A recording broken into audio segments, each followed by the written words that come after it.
नमस्कार, मैं हूं आशीष चित्रांशी और आप देख रहे हैं द न्यूज लॉन्चर। आईआईटी बाबा अभय सिंह अब सीमा मर्यादा सब कुछ लांघ गया है। ये आईआईटी बाबा अभय सिंह ममता बनर्जी और अखिलेश यादव के बारे में आपत्तिजनक टिप्पणियां कर रहा है। आईआईटी बाबा अभय सिंह धमकियां दे रहा है। महाकुंभ, आखिर महाकुंभ है क्या? जितनी पौराणिक कथाएं हैं, महाकुंभ को सब के सब उस समुद्र मंथन से जोड़ती हैं जिसमें अमृत मिला। उसी विष और अमृत की अलग अलग कथाएं, जो भी जितनी कथाएं हैं वो सब उसी से जुड़ती हैं। लेकिन इस महाकुंभ में जो दिव्य भव्य महाकुंभ योगी आदित्यनाथ और भाजपा संघ मोदी के अगुवाई में हो रहा है, इस महाकुंभ में न आध्यात्म न ऊर्जा, उन सब से अलग दो नए चीजों की खोज हुई है। ये खोज है आईआईटी बाबा अभय सिंह, गोदी मीडिया की खोज है, भाजपा संघ के नैरेटिव को बनाने वाली मीडिया का खोज है, और एक हंसा रिछारिया। हंसा रिछारिया वो मॉडल जिसने संतों में ही लड़ाई करवा दी। आप सोचिए, कोई एक मॉडल आए, तमाम वीडियोज रील्स बनाने वाली, जिसके वीडियोज और रील्स कम कपड़ों में हो। मैं कपड़ों पर सवाल नहीं खड़ा कर रहा, मॉडल है, मॉडल का काम है, वो मॉडलिंग के अनुरूप रील्स के हिसाब से अपने कपड़े तय करने के लिए स्वतंत्र है। लेकिन कुंभ में जहां पर आध्यात्म और ऊर्जा की खोज हो रही है, तलाश हो रही है, वहां पर एक मॉडल का प्रवेश होता है और संतों में, अखाड़ों में आपसी मतभेद पैदा हो जाता है, दरार पैदा हो जाता है।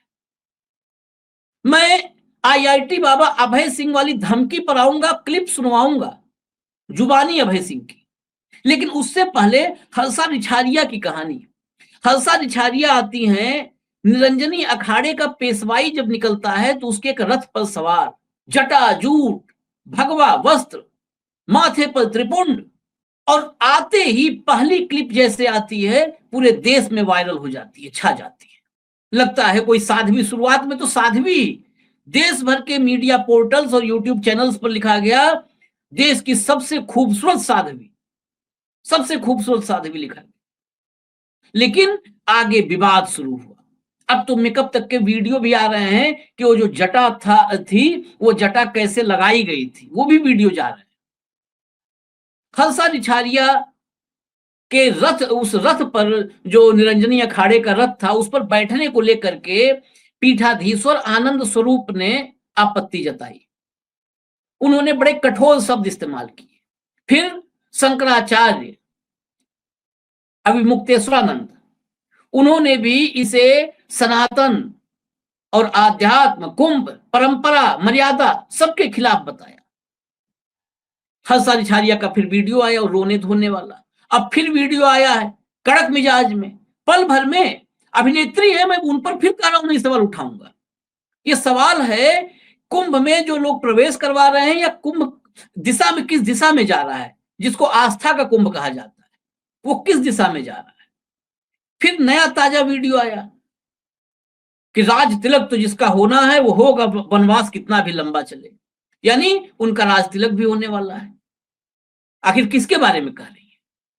अब सोचिए आप, जब शंकराचार्य अभिमुक्तेश्वरानंद और पीठाधीश्वर आनंद स्वरूप दोनों ने उनके पेशवाई के रथ पर बैठने को लेकर सवाल खड़े किए, तो उनके पक्ष में भी लोग खड़े हो गए। अखाड़ा परिषद के अध्यक्ष महंत रविंद्रपुरी, उन्होंने जायज ठहराया, उनके पक्ष में खुल करके खड़े हो गए। कैलासानंद, जिनकी वो खुद को शिष्या बता रही हैं, कैलासानंद का कोई बयान अब तक आया नहीं है, लेकिन कैलासानंद खामोश है। वो बार बार कैलासानंद की शिष्या खुद को बता रही हैं। ये हंसा रिछारिया इस कुंभ की एक खोज, अगर मैं कहूं तो ये खोज है, क्योंकि चैनलों पर कुंभ को लेकर के 38 पन्नों का एक गाइडलाइन जारी किया था शिशिर ने, योगी आदित्यनाथ के डायरेक्टर इंफॉर्मेशन ने। अगर उसको भी फॉलो करते तो चर्चा होती कुंभ की आस्था पर, कुंभ में आध्यात्म पर, कुंभ में तप पर, कुंभ में साधना पर। लेकिन चर्चा हर्षा रिछारिया की खूबसूरती पर हो रही है, हर्षा रिछारिया के पुराने वीडियोज पर चर्चा हो रही है। अब जरा आते हैं आईआईटी बाबा अभय सिंह। आईआईटी बाबा अभय सिंह तो अद्भुत हैं, जिसने अपने माता पिता को नहीं छोड़ा, उनके बारे में अभद्र शब्द इस्तेमाल कर दिए। उसे आईआईटी बाबा जो लोग लिख रहे हैं, आईआईटी बाबा लिखते समय लिख तो रहे हैं, अब उनकी पहचान स्टेब्लिश उससे हुई है, लेकिन शर्मिंदगी महसूस होती है। कुछ भी तपस्वी हो जाओ, संत हो जाओ, अपने माता पिता का अपमान करने वाला कैसा तपस्वी, कैसा संत। और उसमें तो भाव कौन सा है कि वही शिव हैं, वही सत्य हैं, वो भाव है। उसके बाद जूना अखाड़ा सोमेश्वरपुरी महाराज, जिन्होंने शरण दी, जिन्होंने कहा काशी में मैंने देखा भटकते हुए तो इनको सहारा दिया, लेकर के महाकुंभ में आए, गुरुओं से मिलवाए। सोमेश्वरपुरी महाराज पर सवाल खड़ा कर दिया, मेरा कोई गुरु नहीं है। जूना अखाड़ा जहां पर शरण मिली, जिस आश्रम में थे, उस आश्रम पर सवाल खड़े कर दिए। खैर ठीक है, आप जब आए हो आध्यात्म में, आप आए हो संतों साधुओं के बीच में, तो आपस में आप कर सकते हो वाद विवाद, करो शास्त्रार्थ। लेकिन वो शास्त्रार्थ कहां जा रही है, किस दिशा में जा रही है? कभी गर्लफ्रेंड पे चली जाती है, कभी शराब पर चली जाती है, कभी माता पिता पर चली जाती है, और हद तब हो जाती है जब वो सियासत पर चली जाती है और सारी मर्यादाएं लांघने लगती है। तब लगता है कि एक और अंधभक्त तैयार हुआ है, जिसे आने वाले कल में आपके सामने परोसा जा सकता है, जैसा मीडिया हाइप मिला है। अब वो आईआईटी बाबा जो अभय सिंह है, उसको अब तक देश में करोड़ों लोग देख चुके हैं। हर वीडियो 5 लाख 10 लाख मिलियंस में जा रही है। बौद्धिकता का एक नया जो है मापदंड तैयार हो गया है, इंटेलिजेंसी का एक नया माइलस्टोन है। कौन है? आईआईटी बाबा अभय सिंह। इंटेलेक्चुअल अब उसी के भीतर जो है वो सारी बौद्धिकता तलाश रहे हैं। स्वयंभू जो अंधभक्त इंटेलेक्चुअल है, वो उसके भीतर तलाश रहे हैं। उसका मैं एक बयान सुनवाता हूं, फिर चर्चा आगे करेंगे। जरा बयान सुनिए। कंट्रोल रूम चलाइए बयान। राजनीति में तो ये खत्म कर रहा हो ना इन सबको, ये भिंडी टिंडी अलायंस को तो पूरा विनाश करेंगे इसका। ममता बनर्जी जैसे लोगों को तो ऐसे जगह पे भेजूंगा ना मैं उनके लिए मैंने पहले भी वीडियो में डाल के डाला हुआ है, होगा उनके लिए तो मैं स्पेशल नरक तैयार कर रहा हूँ। होगा इसको, इसकी कॉन्शियसनेस के हिसाब से इसको कर्मों का फल कितना होगा, मतलब नेगेटिव 20,000 क्या फल होगा ना उसका, तो उसके हिसाब से उसको दिया जाएगा। ऐसे बहुत सारे हैं, बहुत सारे चीफ मिनिस्टर बड़े बड़े लोग हैं, सबकी लाइन लगाएंगे अभी एक एक करके ना। ये जो अखिलेश यादव ये सब जो है ना, ये भैया जी इनको भैया जी दिखाएंगे कौन है। ये दिखाएंगे कि कौन है, इन सबको दिखाएंगे। इंडी भिंडी अलायंस जो है उसका ये नाश कर देंगे। ममता बनर्जी को ये नरक में भेज देंगे। ये खुद ही नरक तैयार कर रहे हैं। कौन सा नरक तैयार कर रहे हैं, इनको पूछना चाहिए। ऐसे शख्स को तो हिरासत में लेकर पूछना चाहिए कि कहां पर तुम्हारा नरक है, कौन कौन। अगर सवाल है अखिलेश यादव के आगे क्या बोला, अखिलेश यादव आगे वो शब्द हम नहीं बोल सकते। इन सब का हिसाब करेंगे। ये है कौन शख्स? ये मेरा अपना सवाल है कि इसकी जांच क्यों नहीं होनी चाहिए। ये है कौन शख्स? अगर इस आईआईटी बाबा अभय सिंह की जगह कोई मौलाना अनवारुल हक होता, तो क्या ये बयान देने के बाद भी, हे करने के बाद भी वो बैठा होता महाकुंभ के परिसर में, महाकुंभ के क्षेत्र में, उस पूरे तीर्थ क्षेत्र में बैठा होता क्या? अगर कोई मौलाना अख्तरुल ईमान होता, एक काल्पनिक नाम कह रहा, वो ऐसा बयान दिया होता, तो क्या अब तक एटीएस, एसटीएफ, एसओजी, स्पेशल जो है पुलिस, आईबी, ये सब एक्टिव, यहां आईबी छोड़िए एनआईए, क्या एक्टिव नहीं हो गई होती कि ये क्या उलझुल घूम घूम के बयान दे रहा है, इसके पीछे की क्या साजिश है, इसके तार कहां से जुड़े हैं?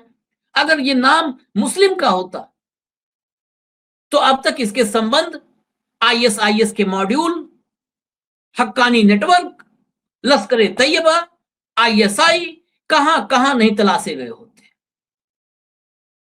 सिर्फ मुस्लिम नाम होता और ये बोल देता कि हम मोदी के लिए ऐसा कर रहे हैं, जो ममता बनर्जी के लिए बोला वो मोदी के लिए बोल देता, जो अखिलेश यादव के लिए बोला वो योगी आदित्यनाथ के लिए बोल देता, तो क्या ऐसे ही ये उल जलूल बकवास करता हुआ घूम पाता, अलग अलग कैमरों पर और माइक आईडी पर आ पाता?